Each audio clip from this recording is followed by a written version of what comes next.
Imagine करो कि एक बंदा सुबह उठता है और वो सुबह उठते ही अपना इंस्टाग्राम खोलता है और उस पर देखता है कि हर एक बंदा अपनी लाइफ में बहुत ज़्यादा हैप्पी है।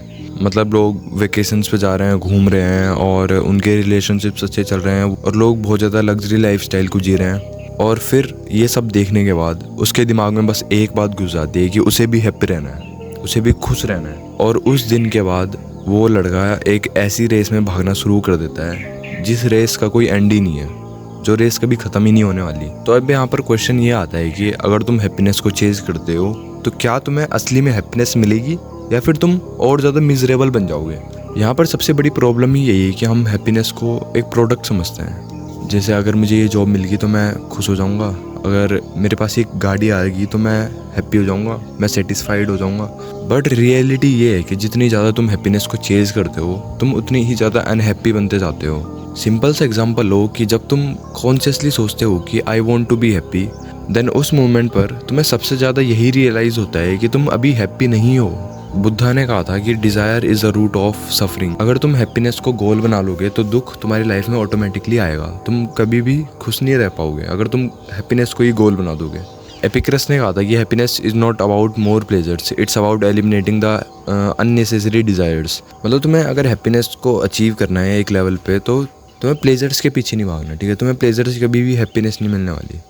तुम्हें बस अपनी लाइफ से अननेसेसरी डिज़ायर्स को कम कर देना है and then you will be happy. और आर्थर शोपेनहावर ने भी कहा था कि लाइफ हमेशा स्विंग करती रहती है बोर्डम और पेन के बीच में।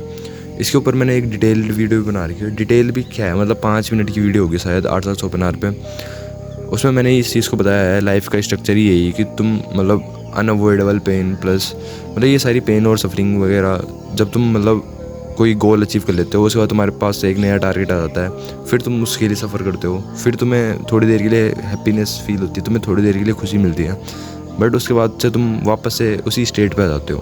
तो उस वीडियो का लिंक तुम्हें यहाँ आई बटन में दिख रहा होगा, तो तुम उस वीडियो को भी देख सकते हो इस वीडियो के बाद। मतलब इन सब बातों का मतलब ही सिंपल सा यही है कि अगर तुम हैप्पीनेस को चेज करोगे तो तुम सफरिंग को चेज कर रहे हो।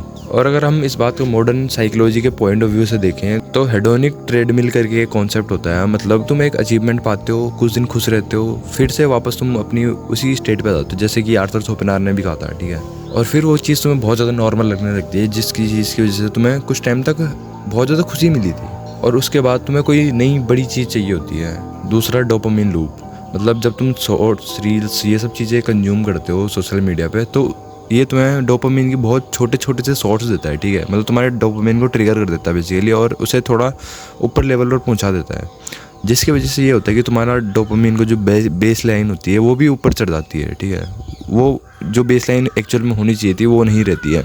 और डोपामिन देखो हैप्पीनेस का हार्मोन है बेसिकली, ठीक है। तो जब तुम्हें ये छोटे छोटे डोपामिन के शॉट्स मिलते हैं तो उसके बाद तुम्हें लगता है कि तुम खुश हो, बट ये लॉन्ग टर्म कंटेनमेंट चुरा लेता है तुमसे और फिर तुम्हें लॉन्ग टर्म में बहुत ज़्यादा मिजरेबल और अनहैप्पी बना देता है। और तुम्हें लग भी रहा होता है कि मैं ये रील्स कंज्यूम कर रहा हूँ तो मुझे बहुत मज़ा आ रहा है, मैं बहुत खुश हूँ, बट एक्चुअल में तुम अंदर से बहुत ज़्यादा एम्प्टी फील कर रहे होते हो। तुमने भी कभी ना कभी ये रियलाइज़ कराई होगा, मतलब जब तुम बहुत ज़्यादा शॉर्ट्स, रील्स ये सब स्क्रॉल कर लेते हो, जब तुम बहुत ज़्यादा गेम खेल लेते हो, तो जब तुम उससे मतलब बंद कर देते हो कुछ टाइम के लिए, मतलब अभी तुम मतलब रील्स देख रहे थे और तुमने बहुत ज़्यादा रील्स कंज्यूम कर ली, बहुत ज़्यादा गेम खेल लिया, 2.5-3 घंटे गेम खेल लिया, ठीक है, 3 घंटे मतलब तुमने रील्स चला ली। उसके बाद जब तुम अपनी नॉर्मल लाइफ में वापस आते हो तो तुम्हें बहुत ज़्यादा मिजरेबल फील होता है, तुम्हें बहुत ज़्यादा अनहैप्पी फील होता है उसके बाद। तो इन सब बातों का कंक्लूजन बेसिकली यही है कि हैप्पीनेस एक बटरफ्लाई की तरह है, तुम इसे जितना ज़्यादा पकड़ने की कोशिश करोगे ये तुमसे उतनी ही ज़्यादा दूर जाती रहेगी।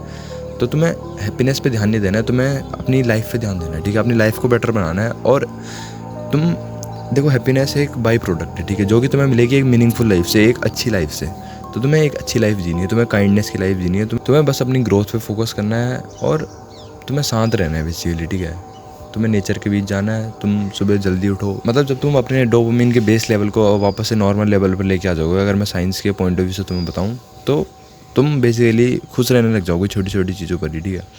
तो तुम्हें मतलब ज़्यादा रील्स वगैरह स्क्रॉल नहीं करनी है और हो सकता है तो इंस्टा ही क्विट कर दो भाई। हैप्पीनेस कोई डेस्टिनेशन नहीं है, ठीक है, ये बस एक साइड इफेक्ट है तुम्हारी अच्छी लिविंग का। जब तुम अपनी लाइफ को बहुत अच्छे से जीते हो, जब तुम अपनी मर्जी से जीते हो, अपने तरीके से जीते हो, मतलब मीनिंगफुल लाइफ, ठीक है। ये नहीं कि तुम घूम रहे हो, आंट रहे हो इधर से उधर और आवारागर्दी कर रहे हो और नशे कर रहे हो, ये सब चीज़ें नहीं भाई, ठीक है। इनसे तुम्हें कभी हैप्पीनेस नहीं मिलने वाली। तुम्हें हैप्पीनेस मिलेगी एक मीनिंगफुल लाइफ से, एक डिसिप्लिन लाइफ से, एक अच्छी लाइफ से, ठीक है। तो जो भी चीज़ें तुम्हें पसंद है अपने पैशन को फॉलो करो और मतलब अच्छी चीज़ें करो, ठीक है। जो भी तुम्हें अच्छा लगता है वो करो। घूमने जाना है तो घूमने जाओ, ठीक है, तरीके से। पर ऐसा नहीं कि तुम दिन रात ही घूम रहे हो, आवारागर्दी कर रहे हो, वो सब नहीं भाई, ठीक है। तो बस आज की वीडियो के लिए इतना काफ़ी होगा। मिलते हैं अगली वीडियो में, तब तक के लिए गुड बाय।